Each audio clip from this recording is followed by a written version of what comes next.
Shikoj, e para gjë, sejdët e Kuranit, që janë 14 ose 15 sejdë, që janë që domethënë gjatë leximit të Kuranit has në ajetin e sejdës, duhet ta dim se dietarët thonë nuk është prej farzave që ta bësh, është patjetër të bish në sejdë. Kupton? Nuk është prej farzave. Është mustahab, është mirë ti bësh sejdën. Ama nuk po themi ne se është, për shembull, e ke farz ti bësh të sejdë. Këtë gjën e parë duhet ta dish. Okej? A është e përqyeshme me i bë sejdët? Gjatë leximit të Kuranit ndalesh, ke has në ajetin e sejdës dhe ke shenjën e sejdës, bën sejdë. Tani momenti që njeriu ose je duke ndigju Kuran, dhe femra e cila është me menstruacione ndoshta është duke ndigju Kuran dhe ndigjon ajetin e sejdës, atë bën sejdë ajo, unë jam me mendimin që nuk është mirë me ran sejdë në këtë rast. A kupton? Nuk është mirë bën sejdë në këtë rast, sepse ne sejdë jo vetëm kur e lexojmë, por edhe kur e ndigjojmë ajetin e sejdës, duhet bim në sejdë. Mirë, por femra e cila është me menstruacione dhe ndigjon Kur'an dhe kalon në ajetin e sejdës, jam me mendimin që nuk është mirë me ran sejdë. E sejdë një falënderimit? Sejdë është shukër që quhet, e kanë leju dietarët, sepse nuk është pjesë e namazit normal. E kanë leju dietarët sejdën e falënderimit. Wallahu e di më së miri. Kupton? Ne kur flasim për zullum, zullumi ka kategori të ndryshme. Nuk kemi vetëm një lloj zullumi. Kemi zullum edhe zullum. Ke zullum që dikujt ja ka shkatru familjen, ja ka shkatru jetën e vet. A kupton? Ke zullum të tillë që ja ka shkatru familjen, ja ka shkatru jetën e vet. Dhe ajo nuk është në gjendje që të falit. Ke zullume tash varësisht llojit dhe kategorisë të zullumit. Diçka duhet ta dim. Ne dim që është mirë me fal. Është mirë me parimisht. Një herë është mirë me fal. Mirë, por njerëzit nuk janë gjithë njësoj. Dikush falen, dikush nuk falen. Okej? Më thënë, dikush fal, dikush nuk fal. Ai që fal, tamam, inshallah Zoti e shpërblen me këtë dynjë në ahiret. Ai që nuk fal, a ka gjuna? Jo. Ka të drejtë. Njeriu i cilit ju ka bë padrejtësi, ka të drejtë dhe nuk ja mohon kërkush këtë të drejtë. Të kërkoj të marri hak në këtë dynjë, dhe i kërthot Allahu subhane gjelle gjelalu, ja Rabbi merr hak ndaj zullumçarit, ndaj njeriu pa drejtë që më ka bë padrejtësi.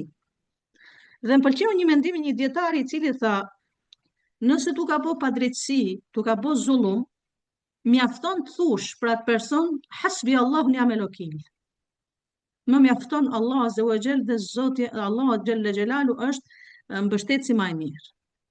Momenti që ti thu kundër atij personi që të ka bë padrejtësi, hasbi Allahu ni'mal wakil, ti kërkon ndihmën Allahut subhanahu xhalla xhelalu dhe Zoti e din më së miri se si do merret me njerit pa drejtë. Tamam. Falim është mirë me fal. Nuk falim, nuk ka kërkush të drejtën me ta ndal që ti të kërkosh të marrësh hak, sepse ne dim që ka hadithe të profetit alayhi salatu wasallam, kemi hadithe profetit alayhi salatu wasallam që ka thënë sallallahu alaihi wasallam, do të thonë në hadithe që një duaja atij personi që u ka bë padrejtësi nuk ka perde mes atij mes Allahut subhanahu xhelle xhelalu. Do të thonë bëhet kabul, pranohet duaja me lejen Allahut subhanahu xhelle xhelalu. Edhe diçka duhet ta dim. Ka raste të tilla që e kemi patjetër të reagojmë ndaj zullumit, jo të heshtin. E kemi patjetër. Kur e kemi patjetër të reagojmë ndaj zullumit?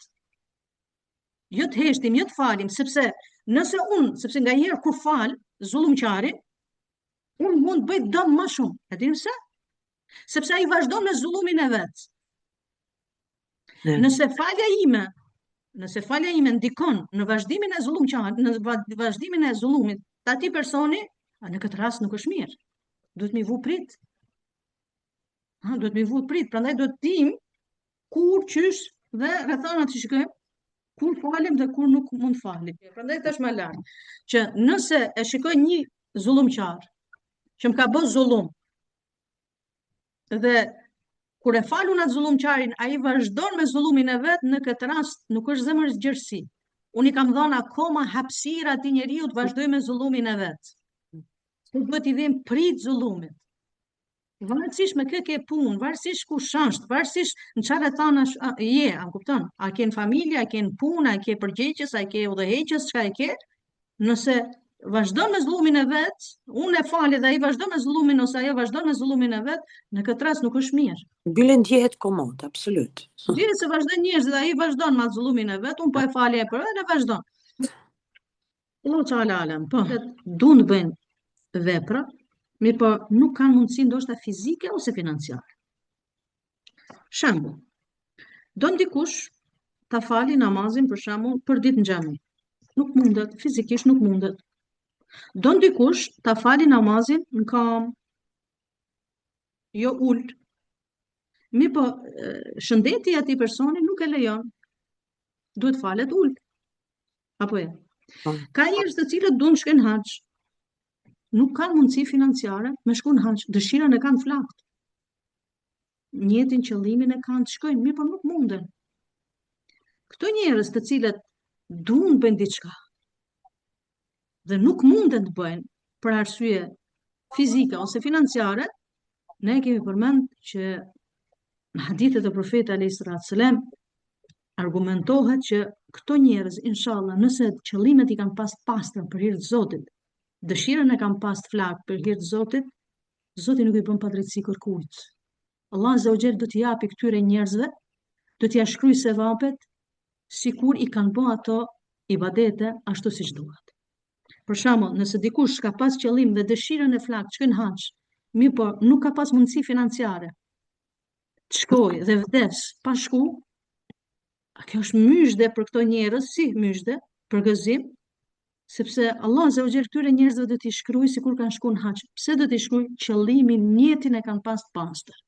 Kështu që edhe personi i cili do të bëjë ibadet, mirë po nuk mundet për arsye fizike, do të agjëroj, mirë po fizikisht nuk mundet dhe ka shumë qef agjerimin, dhe qanë kur vjen Ramazani, sepse nuk mundet të agjëroj për arsye shëndetësore, këtyre njerëzve, inshallah, me lejen e Zotit Madh Xhelle Xhelalu, Allah Azza wa Jall ja shkron sevapin sikur e kanë bërë. Pse? Duke u bazuar pra në hadithet e profetit alayhis salam dhe ne kemi të qartë që profeti alayhis salam thotë innamal a'malu binniyat.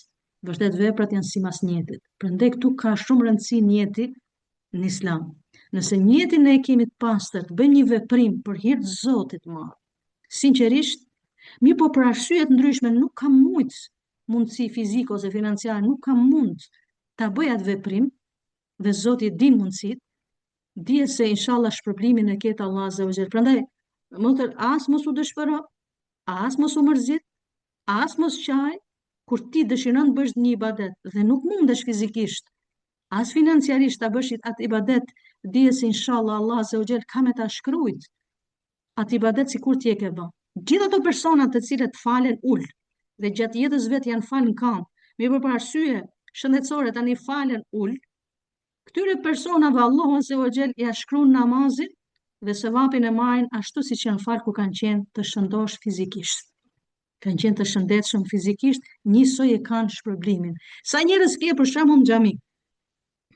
Ke njerëz që falen kam, ke njerëz që falen nëpër karrige. Sepse për kamve. Tani, shpërblimet ai kanë gjithë njësoj. Pyetja është kjo. Shpërblimet ai kanë gjithë të njerëz njësoj. Si ai që falet në kam, si ai që falet ul te xhamia, shpërblimet i kanë inshallah te Allahu subhanahu xhalla xhelalu njësoj. Sepse nuk falet ai që është ul prej qefit ul, po ka problem fizik. Kjo nuk do thot që shpërblimi nuk e ka të plotë Allah Azza wa Jall, mbas të hadithit, mbas të anëve, mbas transmetimit Muhammedit sallallahu alaihi wasallam, inshallah shpërblimin e ka të plotë, si ai njeri i cili falet në kam, edhe ai që falet ul, edhe ka shpërblimin si ai që falet pranë kam. Allahu Teala di më së miri.